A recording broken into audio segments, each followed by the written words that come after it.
Kayak pengen ngeluh tapi aku nggak bisa ngeluh karena yang punya bisnisnya aku gitu, aku nggak punya orang yang nyuruh. Di tim seller bukan jadi tim gold dan premium sekarang. Ups. Hai semuanya, kembali lagi di Minggu Berbagi. Di episode kali ini aku kembali tidak sendiri, dan kali ini aku ditemani sama Aku adiknya sendiri, nama aku Mita. Jadi kayak aku udah share beberapa waktu lalu di Instagram aku bahwa aku akan share ke kalian gimana caranya bangun bisnis kalian dari nol. Nah, mungkin Gita bisa sedikit cerita sekarang lagi ngapain aja dan gimana caranya bisa berada di titik ini sekarang. Oke, mungkin aku perkenalan dulu. Jadi nama aku Gita, panggilannya Ata. Aku adik dari Nindi. Nah, aku itu punya bisnis, I'm a business owner. Bisnis aku hampir 4 tahun, Agustus ini 4 tahun. Awal mulanya aku mulai waktu duduk di bangku kuliah. Jadi waktu itu aku semester 2.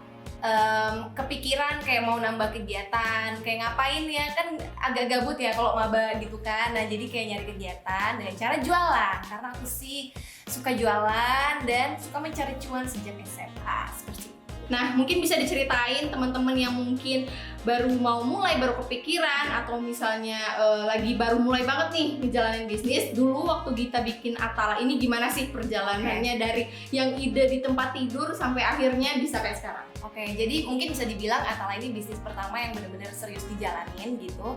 Pada awalnya aku benar-benar, kalau aku pribadi aku nggak punya background bisnis school atau kayak manajemen. Aku benar-benar otodidak semuanya. Pertama seiseng kayak oke, aku mau jualan apa kayak gitu. Waktu itu sih kepikirannya karena sebelumnya kan aku kayak reseller, dropshipper. Jadi kayak pengen ngerasa buat produk sendiri gitu kan. Dulu dropshippernya baju juga ya? Iya dulu betul. Jadi dulu aku sempat jualan baju-baju. Jadi kayak aku pikir juga karena aku juga suka baju. Jadi pertama mungkin tips aku kayak coba cari yang kalian familiar, kayak dunia apa yang kalian suka, yang kalian familiar, dan menurut kalian itu punya kelebihan dibandingkan yang lain. Contohnya kayak misalnya kalian suka masak, suka menjahit, nggak tahu, pokoknya terserah kalian.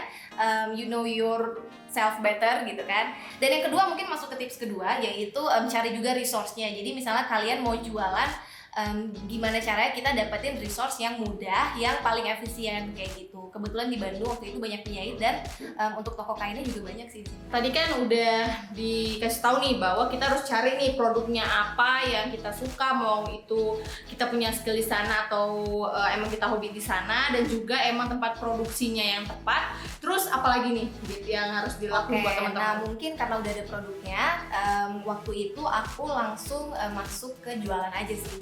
Jadi pada saat itu pertama banget aku jualannya via Instagram, karena zaman sekarang kita itu wajib banget mengutilisasi teknologi gitu, apalagi internet gitu kan. Zaman waktu aku kayak 3-4 tahun lalu itu aku mulai dari Instagram. Fotonya itu pakai kamera HP sih, yang biasa aja. Cuman aku juga ada tips sih kalau teman-teman yang baru banget mau mulai. Dan kalau zaman dulu kan produk-produk yang difoto pakai HP itu fine-fine aja ya. Tapi kalau sekarang itu emang harus high quality gitu semuanya ya, harus high quality gitu kan. Kalau dilihat toko-toko semua orang tuh fotonya udah pada bagus. Kalau saran dari aku sih teman-teman bisa kayak sewa kamera dulu, terus juga kayak pinjam, bisa dimulai dari situ. Terus nanti kalau udah ada foto katalognya bisa dijual di Instagram. Ya karena tanpa kita sadari ketika kita belanja online itu ya gimana kita melihat barang itu sangat-sangat berpengaruh sih. Kayak misalnya kalau kita lihat mau belanja gitu ya, foto-fotonya gelap, terus buram, kabur, blur gitu ya, kayaknya malah makin gak tertarik gitu orang-orang untuk beli. Karena persaingan sekarang lumayan ketat di dunia digital sih. Benar. Karena kayaknya kalau masih 3-4 tahun yang lalu nggak se-booming sekarang sih ya untuk jualan online ini.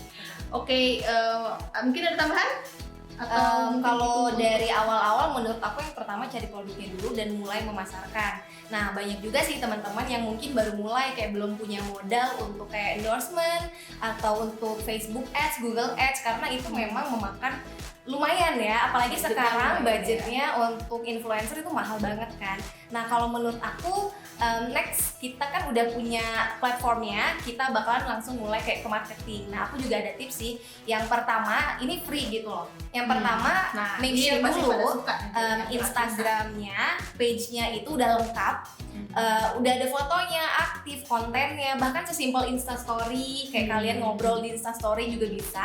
jadi Harus engagementnya konsisten. ya sama ininya, sama Iya. penonton, sama audiens. Iya, kalau ibarat toko kan kalau kita mau manggil orang, tokonya harus siap dong. Kalau produknya aja masih kayak di dalam kardus kan tokonya nggak siap tuh. Jadi pas ada orang datang, orang males buat lihat produk kita kayak gitu. Nah yang kedua ini ada tips untuk yang free ya. Kalau dulu itu komen di Instagram kayak spam gitu, kayak peninggi pelangsing gitu nggak masalah. Cuman kalau sekarang udah ketat banget Facebook dan Instagram. Jadi no banget ya Iya, komen jangan komen sih, spam karena gitu itu ya. bisa jadi justru akun kita bisa dihapus. Jadi kayak gitu, make sure guideline dari social media juga tahu. Nah kalau yang gratis itu waktu aku dulu 3 tahun lalu itu aku like foto orang. Kenapa like tuh. foto orang? Rahasia Karena kalau kita like foto orang kan kita masuk ke notif orang tersebut kan. Nah pertama kita like Jadi foto notice orang, gitu betul. ya, Nah orang orang yang kita. kayak gimana gitu kan? Orang yang kira-kira beli produk kita. Cara taunya gimana? Jadi kalau kita, let's say aku jualan baju nih, kan banyak tuh toko-toko baju. Kan ada tuh tag pictures si toko tersebut kan. Let's say kita sama-sama jual kemeja, teman-teman bisa cari aja online shop lain, Instagram lain itu di tag picturesnya mereka.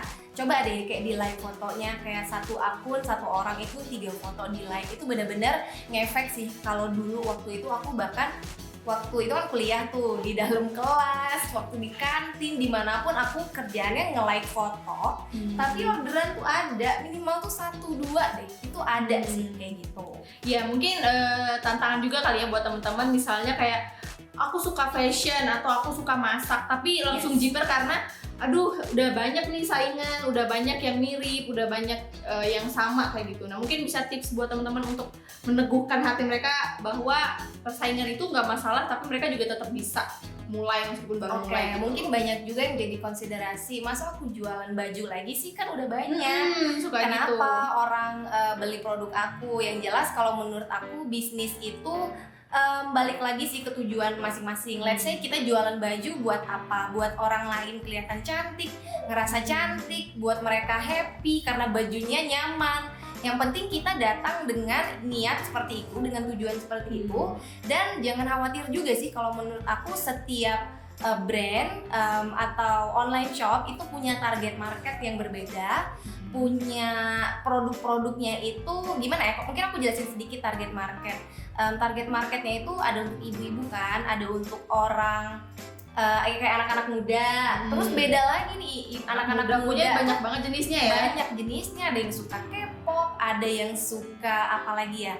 Yang simple, comfort kayak alam, misalnya kayak gitu suka ya. Netflix kan macem-macem tuh, ada anak yang rajin belajar, yang suka nongkrong, itu beda-beda banget. Dan di Atala sendiri, kita di Atala itu jualan pakaian basic, dan di pakaian basic itu kan udah banyak banget gitu Iya. kan, mau dari kecil sampai gede itu udah banyak banget. Betul. Tapi market Atala itu udah terbentuk, let's say untuk first jobber yang belum menikah, masih lajang, masih bener-bener fokus ke karir dan kerjaan. Nah itu kan spesifik banget. Simple, affordable gitu ya Betul, jadinya yang ya mau simple, dibentukin. affordable kayak gitu sih. Jadi jangan khawatir juga, yang penting kita usaha dengan tujuan kita.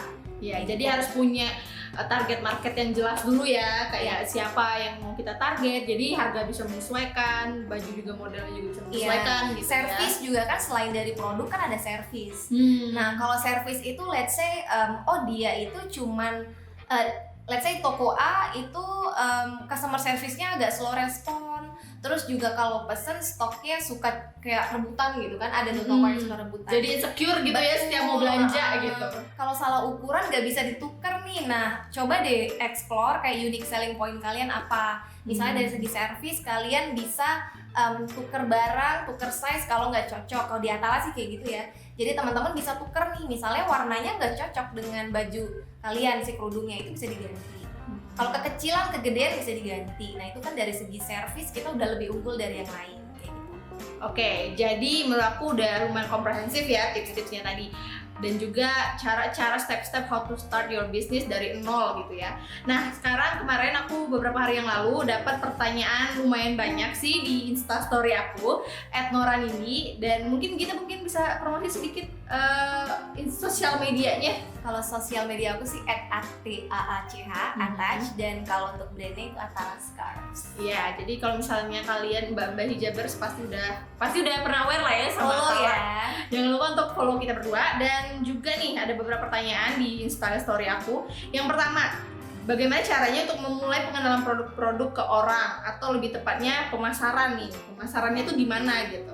Oke, kalau pada Atala sendiri pada awalnya yang tadi itu ya yang gratisan dulu, kita fokus di yang low budget. Contohnya kayak kita minta teman-teman kita untuk share di Instastory, terus juga minta apa tuh tadi kayak like foto untuk orang-orang yang kira-kira marketnya sama.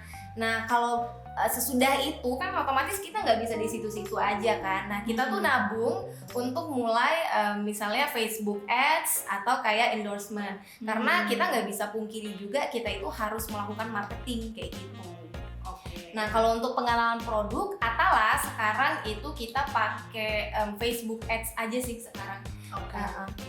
Untuk nge-reach lebih banyak ya. Ya. Oke, mungkin masih nyambung ke yang tadi nih, masalah persiapan untuk marketing. Pasti kan butuh nih konten-konten yang high quality, yang bagus. Nah, ini ada pertanyaan lagi, kapan all shop membutuhkan jasa fotografer, model, dan lain-lain dalam promosi? Karena kan perlu budget ekstra.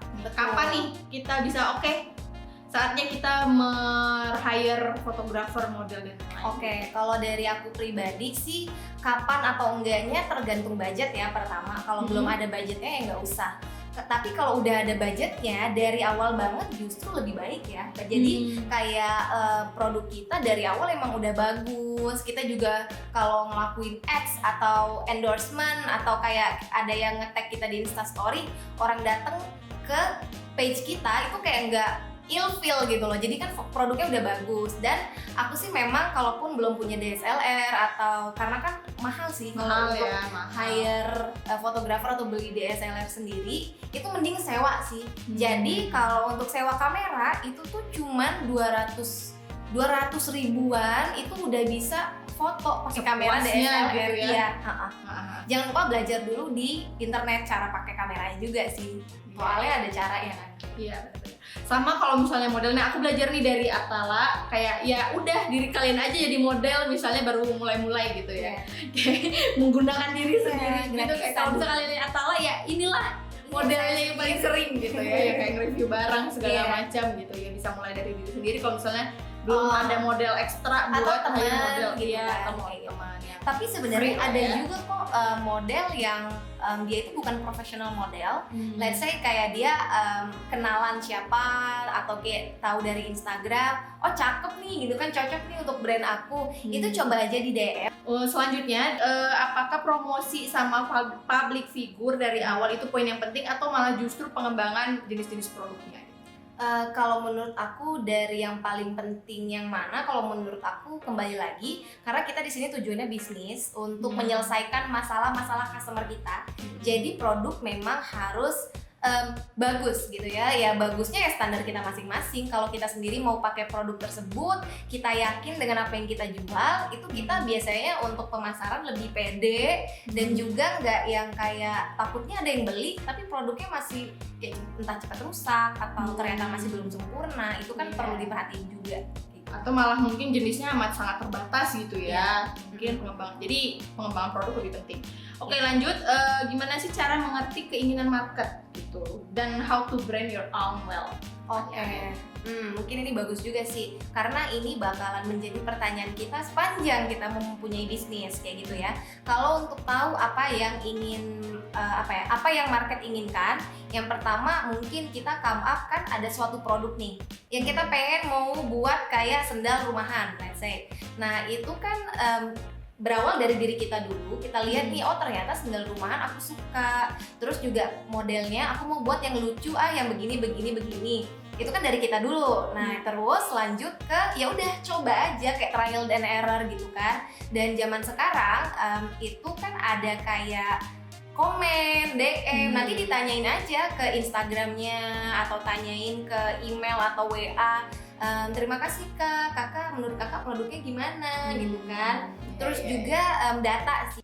Jadi data penting banget sih, mulai dari awal kayak pencatatan penjualan itu tuh benar-benar harus dicatat, jangan sampai cuma di WhatsApp doang terus kayak nggak tahu nih produk apa aja yang udah kejual dan lain-lain. Data penjualan, terus juga data Instagram, likes-nya, engagement-nya itu juga harus dilihat. Jadi itu bisa nentuin kita untuk ambil langkah ke depannya. Oke, mungkin ini salah satu pertanyaan penutup ya dari hari ini, yaitu share tantangan terbesar yang pernah dialamin dan gimana cara ngehandle-nya. Mungkin ini ada dua kali ya, baik dari diri sendiri maupun dari brand dari bisnis itu sendiri gitu. Nah, itu gimana? Oke, kalau menurut aku sih aku baru-baru sadar juga sih. Jadi kayak kalau bisnis itu tantangan terbesarnya adalah kompetisi terhadap diri sendiri, competing with yourself. Emang sih bisnis itu kita competition dengan brand lain dan ini dan itu. Tapi semua itu dimulai dari diri kita sendiri. Apakah kamu sebagai business owner mau belajar setiap hari? Kayak let's say kepemimpinan itu kan yang dulunya nggak pernah punya karyawan, nggak pernah punya bisnis, itu kan harus tahu, oh aku itu business owner, aku harus menjadi seperti ini kayak lebih wise, lebih komunikatif, dan ada skill-skill profesional yang perlu kita pelajari. Dari segi bisnis sendiri kan punya banyak tantangan.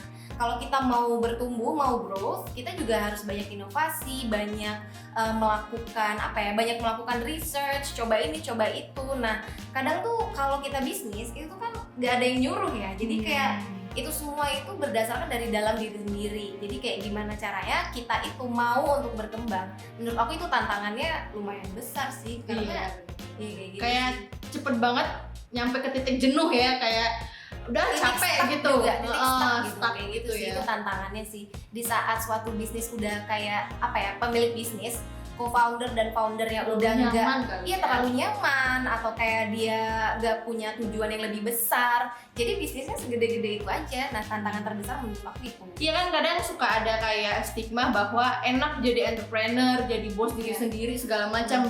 Ternyata itu tantangannya lebih besar karena ya kita mengontrol diri sendiri gitu ya. Dinamis.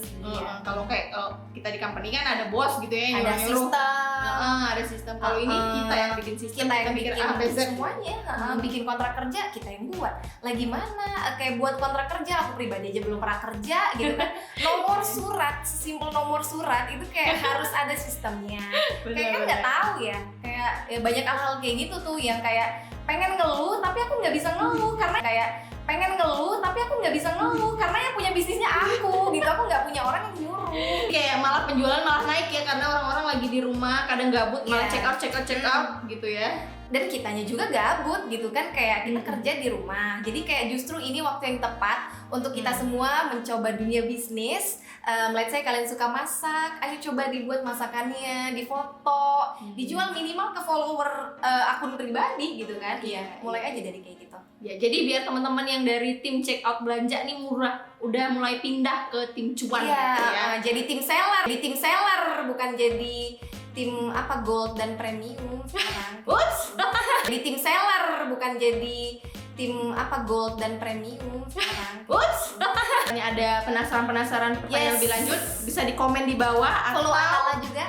Atau misalnya nanya langsung ke Gita mungkin di Instagramnya atau melalui aku juga bisa.